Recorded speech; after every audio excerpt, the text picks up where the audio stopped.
Welcome to the next episode of Dennis and Sice's bowling green maintenance videos. Over the last few months I've given you a few videos with lots of technical information sitting at a desk. So we've taken the opportunity, now that spring started, to come out and show you a few things in a practical manner.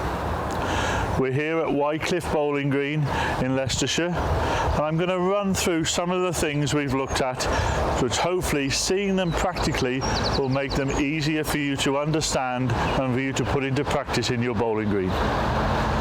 Let's make a start. Just a point before we start any practical operation, even though as you can see it's a beautiful spring day, we've got frost on the green. I'm making sure I'm trying not to stand on it. Please don't work on any fine turf surface while there's frost.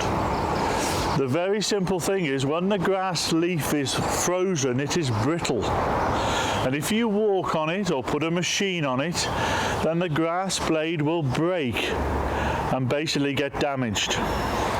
If then that leaf is damaged, you've created a space for diseases to get into the grass plant. So please don't work on the green when it's like this and frosty. You might be tempted looking at the rest of the green. Go into the shed, make a cup of tea, set your mower, do something, but wait until the frost has gone. And check that it's gone even though the green is green and the white frost has gone. Okay? Half an hour on a day like this, it'll be gone. But don't damage the turf surface by working in the frost. As I've mentioned in the other videos, one of the first operations you should do, now the frost has gone, is to brush the green. We have a Sice's drag brush here, and we're just going to show you some actions of how you brush the green. Now this is important. First thing it does, it removes dew off the grass leaf. If you're going to cut the green, the mower will work far more efficiently if the leaf of the grass is dry. The other important thing though, this removes globules of water off the leaf, and these globules of water are an ideal breeding ground for diseases. So please get in the habit, one of the first jobs you do when you get to your green, of brushing the green. It does so many good things. Also think about worm casts. It disperses worm casts. If you leave them and run your mower over it, the front row of the mower will squash them and create seed beds for weed grasses and weeds and give you an uneven bowling surface. So first priority when you get there is to brush the green. You can use other methods such as caning and things like that, but I've always found brushing the green is the best way. Another method of removing the dew is the Sice's drag mat. Any method is good because it gets the leaf dry, but be careful with the drag mat because it's a little heavier. Try and brush the green in bays instead of turning sharply on the end. The drag mat is also better if you suffer from a lot of worm casts.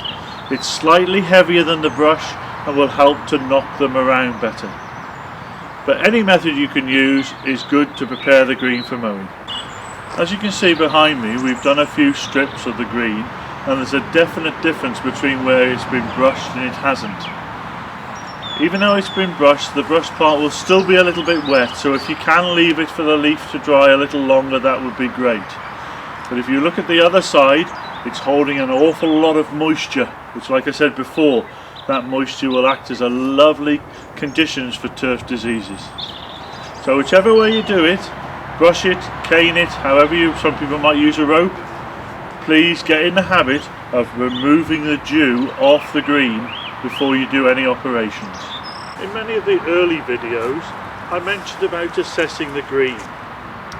I'm absolutely certain that as a groundsman and as a bowler, when you walk on the green, when you mow the green, even when you play, you're assessing the green. I would just like to make this a slightly more formal operation. Walk round, have a look what grasses you've got growing. I'm not asking you to be an expert and identify them, but just have a look. Keep an eye on the content of moss, weeds, things like that. And try and get into the habit of taking a profile of the green, which I'm going to show you in detail in a few minutes. Assessing the green is done all through the season, but I would like you to try and get into the habit of taking a profile perhaps late July, early August, and the reason for that is you can have a look at the makeup of the green, and that will help you plan for your end of season renovation. Remember, with bowling greens, the major work is done at the end of the season. You can't do heavy work in the spring because it's going to affect the run of the woods. Also, try and get in the habit of having a soil test done. I know it's an expense, but the cost of a soil test may save you thousands of pounds later on. It'll certainly possibly save you money with fertiliser when you're not applying fertiliser that the green doesn't need. So try and get in the habit of assessing the green and formally taking a profile towards the mid to end of the summer so you can plan your renovation. I'm going to take a profile of this green now, and let's have a look what's underneath. So as part of the assessing of the green, I'm going to take a profile. Please don't think you need equipment like this. This is a profiler. This is my job. I take profiles every day of the week. There's lots of ways you can take a profile out of a bowling green. You could use a bowl planter, very handy. We're not looking to go very deep, we're just trying to look at the topsoil, root growth and things like that. If you're careful, you could use a spade, okay, you could use a knife, but some way you need to have a look what's happening under the green. So I'll take a profile of this green and let's see what's there.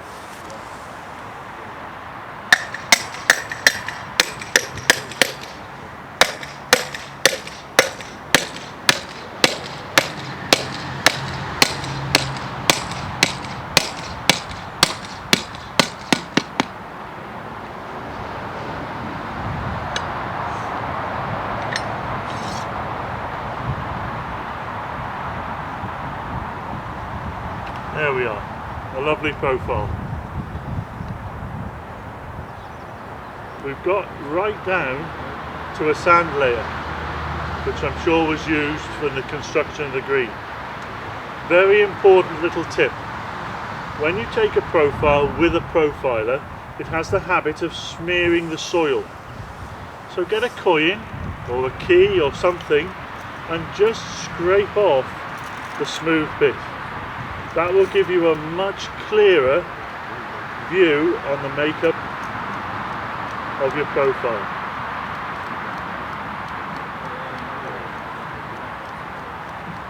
Okay, first thing I'm looking at is the surface. I've mentioned in a number of our videos thatch, organic matter. Okay, there is a little bit of thatch on this profile. Nothing much to get worried about. But remember, thatch is our biggest enemy. Thatch produces a soft bowling surface. The wood creates its own run on the green and the bias of the wood is affected.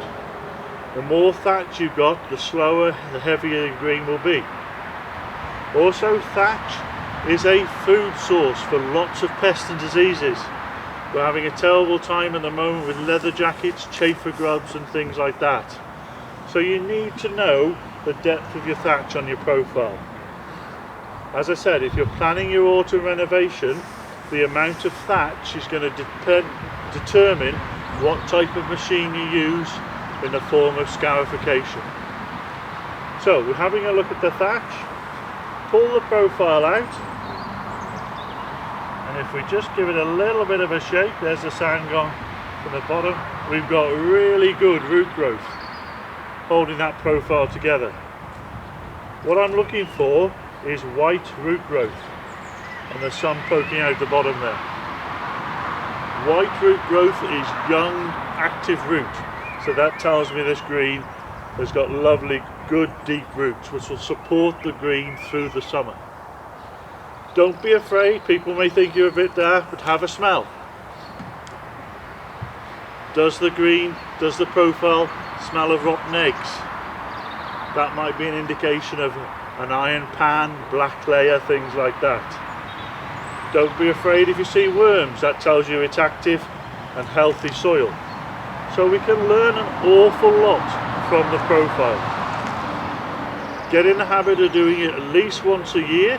While you take your profile out, it might be the time to collect the soil sample and send that off to a lab to check your fertilizer program.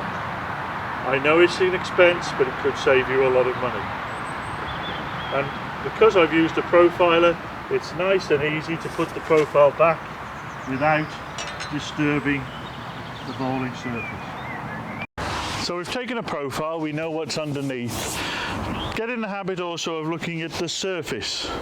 Look what's growing in your green. It will tell you so much. Try and keep an eye open for weeds, pests, diseases, and always ask yourself, if you have a weed, pest and disease, why have you got it? And often looking at the profile and the surface together will lead you to why you have that problem. If you've got a lot of thatch, leather jackets, chafer grubs, worms all love eating that thatch. Reduce your thatch, you'll reduce your pest problems. So, makeup of the grasses. The two main grasses we have on bowling greens are fescues and bents. We have started to use a percentage of ryegrass now, particularly on flat green rink ends, because they're a little bit more wear tolerant. And also now, the leaf blade is as fine as a fescue. But walk your green, have a look. Particularly in the spring, just looking at this green, it's got some tiny patches of moss. So we know as part of our spring work, it might be time to think about the application of some lawn sand or some sulfate of iron to control the moss. Also remember, we can't kill the spores of moss anymore, so think about, why have I got it? Am I spiking enough through the winter? So have a look at the makeup of your green. Weed grasses are very easy to identify because they have a much wider leaf blade. We don't want weed grasses because they'll produce a crown which will make a bump for the wood. Regular verticutting, regular scarification of the green will help reduce those weed grasses. So, assess your green, get in the habit of doing it, focus your operations on what you see in your assessment. As I mentioned about verticutting and things like that, I'm going to move on now to look at some of those processes. One of the most important operations during the season is verticutting. So many people get confused because verticutting is part of this general term of scarification. It is very important you understand the difference in the degree to which we scarify a green. During the season, we should really only stick to verticutting, or if you have a groomer on your mower, because I don't want to scarify into the surface of the soil during the season. The simple reason for that is, if I create lines on the green and the green dries out, it's very possible that the wood can follow the run and you'll lose your bias. Also, the green will open up, it creates a greater surface area and the green will dry quicker. The best way I describe it is, think of verticutting as combing your hair. You're just cleaning out the grass plant during the growing season. When we talk about scarification at the end of the season, we're actually going into the surface of the soil, and I term that as being sculpt. So during the season, comb your hair, clean the grass plant out. At the end of the season, and remember, we've looked at the profile, so we know the depth of our thatch, and we can match the machine to deal with the depth of the thatch. It may be you need to go to one of the more powerful tungsten tip machines, or you can use a standard scarifier. But because you've taken a profile, you've taken the guesswork out of it. So, verticutting. A lot of people ask me about speed of bowling greens. Speed from a bowling green comes from getting the grass plant leaf to stand upright and to support the wood on the tip. It doesn't come from rolling and things like that, it comes from a healthy grass plant standing upright. And this is what this machine does for you. It cleans out winter rubbish. it cleans out dead material. It helps to clean out any moss you might have had that you killed with lawn sand. So it's very important. I would ask you, if possible, to try and verticut your surface every 2 weeks. That will maintain the speed. If you've got a big event coming on, do it an extra time. As regards depth, you only want to scarify the grass plant, so you don't really want to see deep lines in the grass after you've done it. We're going to show it you now. Always make sure you use the right tines. They need to be nice and fine and close together, like in this unit, okay, because you're getting more cuts. Okay.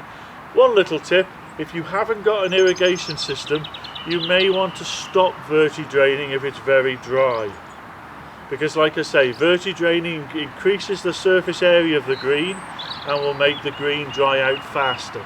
We've done a couple of runs now with the verticutting unit. Just want to highlight a few points.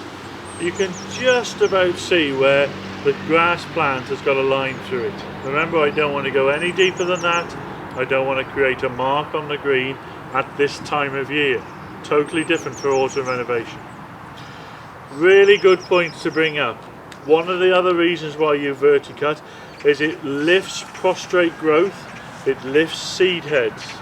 So here we've lifted some prostrate growth and we've lifted a seed head here of a Poa annua, annual meadowgrass. Remember, annual meadowgrass is our enemy. This green's got a tiny percentage, but we still need to control it. Also, even though we've only done 2 little runs, we've created quite a bit of rubbish in the box. And here we'll show you a picture highlighting the dead material that the verticutting has brought out. So if you can, get in the habit of verticutting every 2 weeks. Do it before you mow. It will lift the grass plant up, get the leaves supporting the wood, and will give you a faster green. Now showing you the brush unit in the mower. This does a number of things on the bowling green. We've just shown it collecting some material after verticutting. It does lots of other things. You could also use it for taking the dew off. But also, if you don't want to verticut, you could use the brush to lift the leaves as well, to present them for mowing. So the brush has lots and lots of uses and will pick up material, but very good for presenting the leaf, for giving you a better cut to the mower. A very important part of bowling green maintenance is aeration. But again, we're talking about April, start of the season. This is not the time to think about deep aeration with a solid tine or a slit tine going down 100 mil. But it's important to still keep the surface open, and one of the best pieces of kit to do that is a sorrel roller. You might not think it's doing much, but it's just pricking the surface. It's opening the surface up. It's allowing air to get in. It will allow moisture to get in, and I always strongly recommend that you sorrel roll before you apply any fertilizer, because that will help to get the fertilizer into the profile to the roots where it can be taken up. Also, particularly on flat greens, when you bring a rink out of play, give it a good sorrel roll. It creates lots and lots of holes, again for gaseous exchange, water to get in. And think about it, if you've been bowling on a rink for many, many days, you've been mowing it, I always think the grass almost goes, to relieve that surface compaction. So sorrel rolling is an operation that should be done regularly, particularly also if you're suffering from dry patch and things like that. Any way in which you can get water into the surface of the green, this is a cracking way of doing it. We'll now show you a close-up of some of the holes the machine makes. If you have compacted areas, particularly rink ends, you might want to go 2 or 3 ways and make more holes. But it's a real good way of relieving surface compaction. One of the most important operations in maintaining a bowling green, and in fact any fine turf surface, is mowing. And I'm afraid we don't do it very well. We need to make sure your mower is set correctly. We'll now show you a close-up of making sure it's on cut. Why is that important? It's important because the bottom blade and the cylinder must act like a pair of scissors and cut cleanly. If they rip, then you're creating an area where disease can get into the leaf of the plant, and that will create a disease problem, patches on the green, loss of surface levels and so on. We mustn't remove too much grass at once. Remember, the golden rule of mowing is never remove more than 1/3 of a leaf blade at a time. Often, particularly on bowling greens, we cut too short. Never cut a bowling green lower than 6 mil. If you want more speed in a bowling green, you need to verticut more often. Why only cut at 6 mil? If you cut lower than 6 mil, then you're damaging the crown of the better grasses and they will die, and annual meadowgrass will come in and you will create a thatched surface. So cut at 6 mil, only cut 1/3 of the leaf blade off at a time, and make sure your mower is correctly set. Also, make sure you've had your mower serviced and ground and a new bottom blade. I know it's all money, but it will make your green much better. As regard direction, try and vary the direction you cut. Think about a clock. If you go 12 to 6 and then move round the clock, just slightly altering the direction you cut each time, you'll reduce the risk of producing a nap. Okay? But what the grass plant likes is a little and often. So try and cut every 2 to 3 days during the growing season. Bring the height of cut down to 6 mil and don't cut any lower. Lots of different mowers on the market. Just one little tip: if you're on a crown greens often have humps and hollows. Don't buy too wide a mower, because if it's very wide and you've got humps and hollows, it doesn't go in and cuts the hollows. On a flat green you can have a lovely wide mower, but on a crown green you might want a slightly narrower one. Maintain your mower and that will give you a better cut and give you a better quality bowling green. When we're talking about a bowling green, please don't forget the ditch or the pan. Particularly in flat green bowling, remember the ditch is part of the game, so it needs to be maintained. This ditch is lovely and clean. It's got a strip of rubber in the bottom. If you do put strips of material in the bottom, don't make them too long. Make them short so where you can lift them out to take leaves out and things like this. It's got an artificial turf back, so if you fire, it will help to protect the wood. But please maintain your ditches. And on that point, if you notice with this green, we have turf outside the green. If we think about one of our major problems with bowling greens is the percentage of annual meadowgrass, Poa annua. Try to maintain that grass as well outside, because Poa annua flowers about 80 to 100% of the year, and if that's flowering, the seeds from there will come onto the green. So if you've got an area like this on the outside of the green, try and maintain it. I'm not saying maintain it to a bowling green standard, but keep it cut. If you can, keep it weed free to prevent seeds and things like that. Please don't forget your ditches, but like I say, particularly in flat green, they're part of the game. We hope you found this latest edition of the Dennis and Syces bowling green videos useful. It's come from a more practical point of view, trying to show you a lot of the things I've talked about over the last few months in theory. I'd very much like to thank Keith and Wycliffe Bowling Club for the use of their facilities, and what we like to do now is offer the opportunity for any bowling clubs to ask us questions. Is there any particular aspect of bowling green maintenance you're having problems with? If we get enough together, we'll try and answer them in one of our next videos.